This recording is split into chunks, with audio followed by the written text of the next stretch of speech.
Hello guys, welcome back to the channel. In today's video, I'm going to show you how you can get flower seed in Heartopia.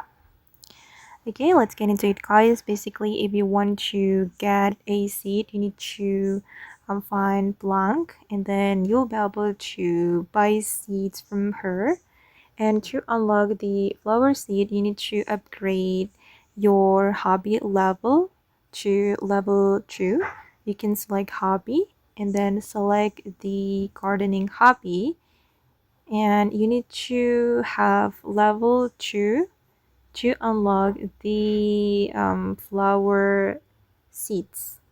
Okay, after you unlock level 2, you can go to Blanc, and Blanc is at the Winter Utopia, and you will be able to buy flower seeds.